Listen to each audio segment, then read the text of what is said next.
Hello Yu-Gi-Oh players and welcome to Yu-Gi-Oh! Business Casual. I am your host, the RJB0. Today, an episode of Economic Yu-Gi-Oh! I'm going to be talking to you guys about marginal analysis in the game of Yu-Gi-Oh! Because that is the third principle of economics, and I've been going up the principles. But first, I want to give you guys a huge apology for not having this up yesterday. I understand that I am scheduled to do Economic Yu-Gi-Oh! Videos on Thursday. However, yesterday I was covering a huge breaking news story for The Independent, so I didn't get home until really late, and I didn't really have the energy to talk to you guys about Yu-Gi Man. So I just decided to postpone the video to give you guys the best content possible. So let's get down to the discussion about marginal analysis in the game of Yu-Gi-Oh! Now, this probably sounds familiar to a lot of you because you may have read Patrick Hoban's article on marginal Yu-Gi-Oh! Or even watched my analysis on that article. However, I wanted to bring this subject up again today because I think that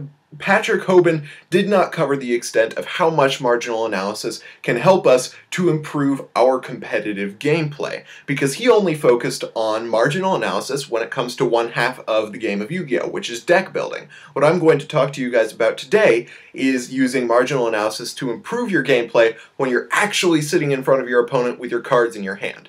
So, first, a review on what marginal analysis is. It's this economic principle which says that when you are thinking about getting something else or doing something else, adding one more of something, you have to think about what the costs and benefits are of adding one more of that thing versus having a couple fewer. The example my economics teacher gave me back when I was studying economics in college was pie. When you're going to eat pie for dessert, you have your first piece, and that is awesome, but you're not quite satisfied. So you go for your second piece, and that is almost as good, but you're still not quite satisfied. So you go for your third piece, and you are perfectly satisfied. Like, that hit the spot. But then you decide you might try and go for that fourth piece, and after you eat that fourth piece, it makes you sick. Now, you ate that one piece of pie, but you thought you weren't quite satisfied, so you were going to take the leap. You were going to try and get the benefit of one more piece of pie.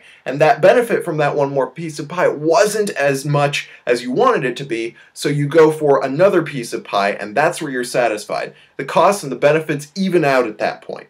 The cost of being really full versus the benefit of getting that final piece of pie. But then you go over it and your costs begin to outweigh your benefits. The cost of feeling sick versus the excellent flavor of the pie, whatever flavor you enjoy the most. So that's marginal analysis in a nutshell. So Patrick Hoban applies it to deck building.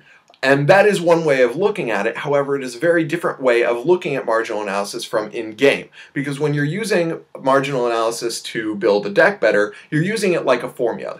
You're looking for a formula that adds up to the ideal amount of a certain thing. Patrick Hoban uses the example of something like cards that are good early game but are bad late game, or the other way around, or defensive traps. You're trying to find the formula for the ideal number of defensive traps, or what have you, in that particular deck. However, when you get into the gameplay aspect, that kind of mindset doesn't work so well. When you go into the gameplay aspect, it's really a way of thinking. It's a cost-benefit way of thinking. And I'm going to give you some real-world examples so that you can get an idea of what I'm talking about when I say that marginal analysis in the game of Yu-Gi-Oh! Is a way of thinking of the costs and benefits of making each move. So take Chain Beat, for example. I know that it's not one of the most competitive decks in the world, and there are other decks that use as many traps as I'm going to be talking about. However, I play Chain Beat, so that's the example I'm going to use. So I'm playing Chain Beat, and I've got 4 trap cards in my hand. One of them is a Solemn Warning, and one of them is a Fiendish Chain. And those I've already decided that I want to put on the board because they are the best defensive traps that you have available to you at the time. Because they both negate monster effects, or they negate the summon of a monster so it can't get its playthrough. So those are your ideal trap cards. Those are the ones you absolutely want to have on your board. But your other 2 trap cards aren't necessarily quite as good as those ones. So now you have to think about what your costs versus your benefits are. Well, if you put down a 3rd trap card, it's going to have to be pretty darn good to make the cut. Because if I'm playing against Hieratics, which I think I mentioned at the beginning, in this scenario I'm playing against Hieratics, I have to worry about the possibility of getting hit with Wingbeat of Giant Dragon, which would suck pretty massively. So if I want to put down that third trap, then I have to think that that trap, the benefit of having one more trap, of having a third trap, outweighs the risk of getting hurt more by the dropping of Wingbeat of Giant Dragon. If you want to go for that fourth trap, they all have to be amazing because it has to outweigh the risk of getting hit with 4 cards off of Wingbeat of Giant Dragon instead of just 2 or 3. So that's an example of marginal analysis. And in this case, being a chain beat player, I would probably just go with the 3. The reason being because there are MSTs and things like that in the game, and I'm not quite as worried about Wingbeat of Giant Dragon as I am about MST and losing a warning or a Fiendish Chain, and then possibly not being able to get off those defensive plays to stop my plays. But that's just me as a chain beat player. But let's move on to a different example. Say we're not working with traps. Say we're talking about combo pieces.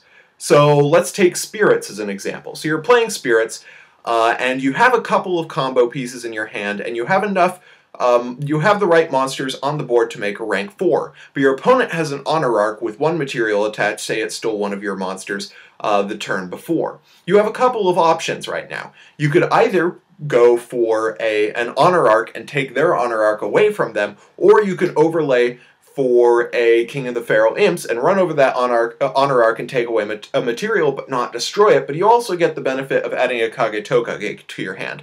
Now you have to make the marginal analysis, thinking of costs and benefits, of whether it is more important to remove 1 more card from your opponent's side of the field or to add 1 more combo piece from your deck to your hand, already knowing that you have a couple of combo pieces in your hand.